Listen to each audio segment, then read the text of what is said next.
అంటే శ్రీశైలం హైవే తీసుకున్నామంటే ఎప్పుడైతే ఫార్మాసిటీ ఆ చోటు నుంచి వేరే చోటుకి మారుస్తూ ఉండగానే ఒకసారిగా అక్కడ మార్కెట్ ఒడిదుడుగులోనైంది. ఇప్పుడు కొంత ఇన్వెస్ట్ చేసే వాళ్ళు తక్కువ మంది అటువైపు చూస్తున్నారని చెప్పుకున్నాం.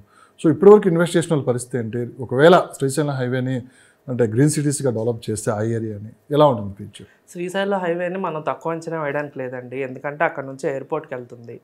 ఎయిర్పోర్ట్ నుంచి వచ్చే లైన్. నెక్స్ట్ ఏంటంటే అక్కడ ఆల్రెడీ 10,000 ఎకర్స్ ప్లస్ ఎక్విజిషన్ చేశారు ఫార్మాసిటీకి అని. అక్కడ నాకు తెలిసి రేవంత్ రెడ్డి గారు మంచి కంపెనీలు ఇవ్వబోతున్నారు.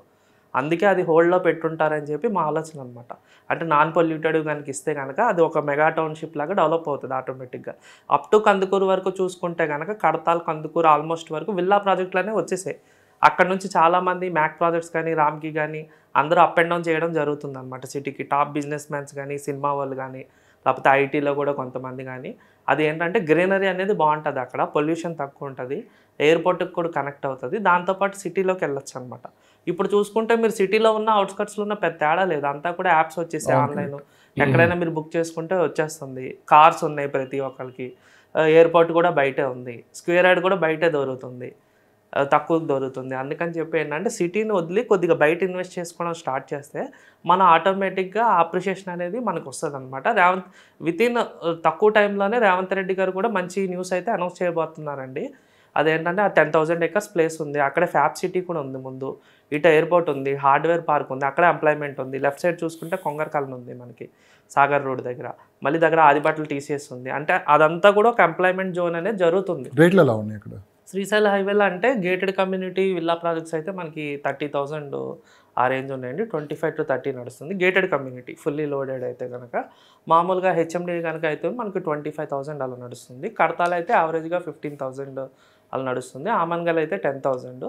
ఇందులో ఏంటంటే కొత్త లేఅవుట్లు, పాత లేఅవుట్లు రెండు ఉంటాయి సబ్జెక్ట్లో. రీసేల్స్ అయితే మనకి కొద్దిగా తక్కువలో దొరకడం జరుగుతుంది. సో ఆ ఏరియాలో రీసేల్ మార్కెట్ ఎలా ఉంది? Resale market depends on customers అండి. వాళ్ళు కొనుక్కునే వాళ్ళు వీళ్ళ అండర్స్టాండింగ్ బట్టి, వాళ్ళ అవసరాలు బట్టి ఇది ఉంటుంది అనమాట. యాక్చువల్గా అక్కడ కొత్తవి 25 ఉన్నప్పుడు పాతవి మీకు 10 to 12,000 అలా దొరుకుతున్నాయి హెచ్ఎండి. కొంతమంది 15 అమ్ముతున్నారు. వాళ్ళ అవసరాలు వాళ్ళ అవసరాలు బట్టి, వాళ్ళ మెయింటెనెన్స్ బట్టి, లేఅవుట్ మెయింటెనెన్స్ బట్టి, వీళ్ళ బడ్జెట్ బట్టి, దాన్ని బట్టి అక్కడ మార్కెట్ అనేది రీసేల్ మార్కెట్ అనేది జరుగుతుంది. నెక్స్ట్ వచ్చేసి మనకి సాగర్ హైవే ఒకటి, విజయవాడ. ఈ మధ్య ఈ రెండు బాగా వినిపిస్తున్నాయి. అంటే అటు సైడ్ ఇన్వెస్ట్ చేయడానికి చాలామంది మొగ్గు చూపుతున్నారు. ఇప్పటి వరకు చాలా డల్గా ఉంది మార్కెట్. ఏంటి విజయవాడ హైవే కావచ్చు, నాగార్జునసాగర్ హైవే, ఈ రెండు ఒక్కసారిగా భూమి రావడానికి కారణం ఏంటి? అంటే రేవంత్ రెడ్డి గారు వచ్చిన తర్వాత ముందు టీఆర్ఎస్ గవర్నమెంట్, బీఆర్ఎస్ గవర్నమెంట్లో ఏంటంటే మనకి ఇటుపక్కే వెస్ట్ సైడే ఎక్కువ ప్రయారిటీ ఇవ్వడం జరిగింది. ఎప్పుడైతే మీకు రేవంత్ రెడ్డి గారు గవర్నమెంట్ ఎప్పుడైతే చేంజ్ అయిందో అంతా విజయవాడ హైవే అని చెప్తున్నారో అక్కడ ఏం జరుగుతుంది ఏముంటుంది అనేది ఇంకా గవర్నమెంట్ అనేది అనౌన్స్ చేయలేదన్నమాట. కానీ అది కూడా నెక్స్ట్ బూమింగ్ రాబోతుందని చెప్పి మనకు ఒక ఇండికేషన్ అయితే ఇస్తుంది అనమాట. కానీ అక్కడ ఏం డెవలప్మెంట్ జరుగుతుంది, ఏంటి ఇస్తుంది గవర్నమెంట్ అనేది వాళ్ళు అది వేచి చూడాలన్నమాట మనం. కాకపోతే ఏంటంటే రెగ్యులర్గా 360 degrees అనేది మనకు కామన్గా ఉంటుంది హైదరాబాద్లో. ఇటు సైడ్ ఇన్వెస్ట్ చేసే వాళ్ళు కానీ విజయవాడ హైవే రేట్లు పెరగడానికి అమరావతి కూడా ఒక మెయిన్ కారణం అంటున్నారు. సో ఆ హైవేలో ఉంటుంది కాబట్టి రేపు అటువైపు బాగా డెవలప్మెంట్స్ ఉంటాయి అంటున్నారు. ఎంతవరకు నిజం? అది కూడా నిజమేనండి. ఎందుకంటే ఇప్పుడు ఆంధ్ర వెళ్ళే రూటు అదే కాబట్టి, అమరావతి, గుంటూరు కానీ, విజయవాడ కానీ, వైజాగ్ కానీ అదే రూట్ కాబట్టి ఏంటంటే ఆ రూట్లో ఉంచి కనుక వీళ్ళు అప్ అండ్ డౌన్ చేసే వాళ్ళకి ఏంటంటే ఆ రూట్లో ఓఆర్ఆర్ బయట ఈ చౌటుప్పల్లో, పెదంబర్పేట నుంచి చౌటుప్పల్లోపు కనుక ఏదైనా హౌస్ ఏదైనా కట్టుకుంటే కనుక వాళ్ళు ఫ్యూచర్లో అక్కడ నుంచి తక్కువ టైంలో సిటీ బయట ఉండి బార్డర్లో ఉండి వాళ్ళు ఈజీగా 3 to 4 అవర్స్లోనే చేరుకుంటారు అనమాట. చాలామంది మీకు తెలిసిందే కదా, ఇప్పుడు బిజినెస్ మ్యాన్స్ కానీ, రెగ్యులర్గా పొలిటీషియన్స్ కానీ వీళ్ళు అప్ అండ్ డౌన్ చేయాల్సే వస్తుంది రేపు పొద్దున్న, అది క్యాపిటల్ అయింది కాబట్టి. అందుకని ఏంటంటే అక్కడ కూడా మంచి హౌసింగ్ కానీ, విల్లా ప్రాజెక్ట్స్, దానికి కనెక్టివిటీ, దానికి రిలేటెడ్ ఉన్న వాళ్ళు కూడా గ్యారంటీగా అక్కడ హ్యాబిటేషన్ అనేది ఉంటారు గ్యారంటీగా. రేట్లు ఎలా ఉన్నాయండి అక్కడ? రేట్లు అంటే చిట్యాల దాకా మార్కెట్ బాగుంది అంటున్నారు. అంటే చౌటుప్పల్ వరకు మనకి లిమిట్స్ అండి. యాక్చువల్గా చౌటుప్పల్ వరకు ఆల్రెడీ రేట్స్ అయితే ఉన్నాయండి. 25-30,000 అలా నడుస్తుంది హెచ్ఎండి. అంటే వెస్ట్ సైడ్ కొనలేని వాళ్ళందరూ ఇటు విజయవాడ వైపు వెళ్తున్నారు ఇప్పుడు అని చెప్పి వినిపిస్తుంది. అంటే వెస్ట్ సైడ్ ఏంటంటే ఎక్కువ ఐటీ సెగ్మెంటేనండి. ఐటీ పీపుల్ ఏంటంటే అది ఆపోజిట్ డైరెక్షన్ అవడం వల్ల కొద్దిగా వీళ్ళు ఏంటంటే సౌత్కి వెళ్తారు, లేకపోతే వెస్ట్ ఎక్స్ట్రీమ్ వెళ్తారు. కానీ కొద్దిగా ఈస్ట్కి వచ్చేటప్పటికి ఏంటంటే కొంతమంది వెళ్తారు. ఎందుకంటే ఆల్రెడీ అక్కడ అలవాటు ఉన్న వాళ్ళు, ఎల్బీ నగర్, దిల్సుఖ్ నగర్ ఆ డెవలప్మెంట్ చూసిన వాళ్ళు, నాగోల్ సైడ్ డెవలప్మెంట్ చూసిన వాళ్ళు, వాళ్ళు ముందు నుంచి హైదరాబాద్లో వాళ్ళ పేరెంట్స్ అందరూ అక్కడ సెటిల్ అయిన వాళ్ళు, వాళ్ళకి ఏంటంటే ఆ రూట్ అనేది వాళ్ళకి అలవాటు అనమాట.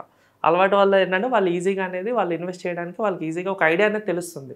కొత్త వాళ్ళు వెళ్ళేటప్పటికి ఏంటంటే కొత్త వాళ్ళు జనరల్గా ఎయిర్పోర్ట్ని ప్రిఫర్ చేస్తారు. ఈ నార్త్ ఇండియన్స్ కానీ వీళ్ళు ఏంటంటే కొద్దిగా ఎయిర్పోర్టు అక్కడ కంపెనీస్ అక్కడ దీన్ని చూసుకొని వాళ్ళు దగ్గరలో ఉండడానికి చూసుకుంటారనమాట. అందుకని ఏంటంటే డిఫరెంట్ మైండ్స్ అండి పబ్లిక్. ఇప్పుడు హైదరాబాద్ చూసుకుంటే 360 degreesలో మనుషులు ఉన్నారు. అటుపక్క కొనేవాళ్ళు అటుపక్కే కొంటారు. మన ఎంత చెప్పిన ఇప్పుడు వెస్ట్లో కొనేవాళ్ళు వెస్ట్లోనే కొంటున్నారు, నార్త్లో కొనేవాళ్ళు నార్త్లో, ఈస్ట్లో కొనేవాళ్ళు ఈస్ట్లో. ఈస్ట్ కూడా చాలా బాగా డెవలప్ అవుతుంది నిజంగా చూసుకుంటే. గవర్నమెంట్ లుక్ ఈస్ట్ పేరుతోటి డెవలప్మెంట్స్ ప్లాన్ చేసినట్టు కూడా మనం విన్నాం. అంటే ఈస్ట్లో అప్పట్లోనే ప్లాట్స్ అవి ఎక్కువ సేల్ అయ్యాయి కదండి. 2004 బిఫోర్ అప్పుడు టీడీపీ గవర్నమెంట్లో అప్పుడు చాలామందికి ప్లాట్స్ ఉన్నాయి. వాళ్ళు ఇప్పుడు ఏం చేస్తారు, రిటైర్మెంట్ ఏజ్కి వచ్చారు. వాళ్ళు ఏంటంటే ఇప్పుడు ఎలాగో మనకు ప్లాట్ ఉంది కదా అక్కడే ఇల్లు కట్టుకుందాం, అది ఎలాగో మెట్రో కూడా ఎక్స్పెండ్ అవుతుంది, అది సిటీలో ఉన్నట్టు ఉంటుంది అక్కడ అని చెప్పి ఏంటంటే అది ఎక్కువ కొద్దిగా ఆంధ్ర సెంటిమెంట్ మీద ఏంటంటే సొంతూరు వెళ్ళాలన్నా 3 గంటలు వెళ్ళి వచ్చేయచ్చు.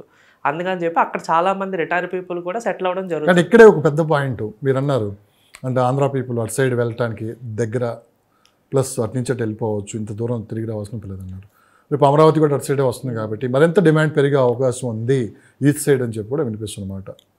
అవునండి, గ్యారంటీగా డిమాండ్ పెరిగే ఇది ఉంది. ఎందుకంటే గవర్నమెంట్ కూడా అక్కడ రోడ్స్ కూడా మనకు చూసుకుంటే 8 లైన్ హైవే అది అవుతుంది ఇప్పుడు ప్రజెంట్. ఫ్లైఓవర్స్ కానీ ఇవి కానీ డెవలప్మెంట్ కూడా కనెక్టివిటీ చేస్తుంది. అంటే అటుపక్క ఉన్నోళ్ళు అలవాటు ఉన్నోళ్ళు ఈ సిటీలో జనరల్గా ఎల్బీ నగర్, దిల్సుఖ్ నగర్ ఈ ఏరియాలో అందరికీ అలవాటు ఉన్న ఏరియాలే జనరల్గా. ఎందుకంటే స్టార్టింగ్ సిటీ మనకు అదే. ఆంధ్ర నుంచి వచ్చినప్పుడు ఫస్ట్ హైదరాబాద్ వచ్చిందంటే ఆ ఎల్బీ నగర్ వస్తేనే మనకి హైదరాబాద్ వచ్చినట్లు లెక్క అనమాట. అక్కడ నుంచి క్యాలిక్యులేట్ చేస్తారు. అక్కడ నుంచి క్యాలిక్యులేట్ చేసిన వాళ్ళకి అదే కరెక్ట్. మనకి ఇప్పుడు ఈ ఐటీలో జాబ్స్ చేసిన వాళ్ళు ఏంటంటే వాళ్ళు వెస్టే కొద్దిగా ప్రిఫర్ చేస్తారు, లేదంటే కూకట్పల్లి, మియాపూర్, ఇటు ప్రగతి నగర్, నిజాంపేట, బాచ్పల్లి అటు సైడ్ కూడా ఉంటున్నారు, కొండాపూర్, మాదాపూర్ అటు సైడ్. ఎవరి ఇష్టం వాళ్ళు. ఎందుకంటే మెట్రో వచ్చేసింది. ఇప్పుడు మెట్రో వచ్చిన తర్వాత మీరు ఈస్ట్లో ఉన్న, వెస్ట్లో ఉన్న, నార్త్లో ఉన్న, సౌత్లో ఉన్న ఒకటే. ఎందుకంటే అందరూ కారుల్లో వెళ్ళరు. కారుల్లో వెళ్ళేవాడు ఏంటంటే దగ్గరలో కనెక్టివిటీ చూసుకుంటారు వాళ్ళు. ఇప్పుడు మెట్రోలో వెళ్ళే వాళ్ళు ఏంటంటే వాళ్ళ ట్రాఫిక్ కింద ఎంత ఉందనేది వాళ్ళకి లెక్క కాదు. మెట్రో ఎక్కామా, అమీర్పేటలో ఎక్కామంటే ఎల్బీ నగర్ 35 minutes. సో ఎల్బీ నగర్ లో ఉన్నామంటే అమీర్పేటలో ఉన్నామంటే ఇప్పుడు పరిస్థితి అలానే ఉంది. నాగోల్లో చాలా మంది నాగోల్ నుంచి అప్ అండ్ డౌన్ చేస్తున్నారు, ఎల్బీ నగర్ నుంచి అప్ అండ్ డౌన్ చేస్తున్నారు. ఈ లేడీస్ అయితే ఎక్కువ అప్ అండ్ డౌన్ చేస్తుంటారు. ఈ రోడ్స్ మొత్తం కవర్ అవుతున్నాయి. రోడ్స్ మొత్తం 360 degrees కవర్ అవుతుందండి. హైదరాబాద్ ఒక ఏరియా అని చెప్పలేము మనం. దేని స్పెషాలిటీ దానికి ఉంది. దాన్ని బట్టి మనం చూస్ చేసుకోవాలి. ఇప్పుడు మన జాబ్స్ బట్టి మనం ఎలా కనెక్ట్ అవుతాం, మన మైండ్ సెట్ బట్టి ఎక్కడ కావాలంటే అక్కడ చూస్ చేసుకోవచ్చు. ఇలాంటి ఫెసిలిటీ వేరే సిటీలో లేదు. ఇంత మంచి ఫెసిలిటీ ఏంటంటే వేరే సిటీలో లేదు. కాకపోతే మన రింగ్ రోడ్ దగ్గర ఫ్యూచర్ని కనుక ప్లాన్ చేసుకుంటే ఓవరాల్ సరౌండింగ్స్లో గ్యారంటీగా ఫ్యూచర్ ఉంటుంది. ఇప్పుడు బెంగళూరు చూసుకుంటే ట్రాఫిక్ జామ్స్ అవుతున్నాయి కదా. బెంగళూరు చూసుకుంటే కనుక మనకి అందరూ సిటీలోనే చేరారండి బెంగళూరులో. అక్కడ ఓఆర్ఆర్ లేదు, ఇప్పుడు వేస్తున్నారు ఎస్టీఆర్ఆర్ అని చెప్పి. అది అండర్ కన్స్ట్రక్షన్లో ఉంది, క్లైమాక్స్లో ఉందన్నమాట. అది శాటిలైట్ టౌన్షిప్ రింగ్ రోడ్ అని చెప్పి 200 kilometers రింగ్ రోడ్ వేస్తున్నారు. ఇప్పటి వరకు వాళ్ళు చూసుకుంటే అక్కడ కంజెస్టెడ్ అవ్వడానికి ఏంటంటే నేరో రోడ్స్, అక్కడ రోడ్స్ అవన్నీ ఎక్స్పెన్షన్ లేదు. మనదా ఫ్లైఓవర్స్ ఇవి లేవన్నమాట. మనదంతా లేటెస్ట్ అప్డేటెడ్ వెర్షన్ మంది. హైదరాబాద్ చూసుకుంటే అక్కడ వాళ్ళకి రింగ్ రోడ్ లేదు. అక్కడ రింగ్ రోడ్ ఉంటే కనుక అందరు రింగ్ రోడ్ బయట యూజ్ చేసుకుంది. మనకి ఇంత మంచి రింగ్ రోడ్ ఉండి మనం ఇంకా సిటీ సెంటర్లోనే ఉండాలి అది ఇది అని చెప్పి మైండ్ సెట్తో మనం ఆలోచించద్దు దయచేసి.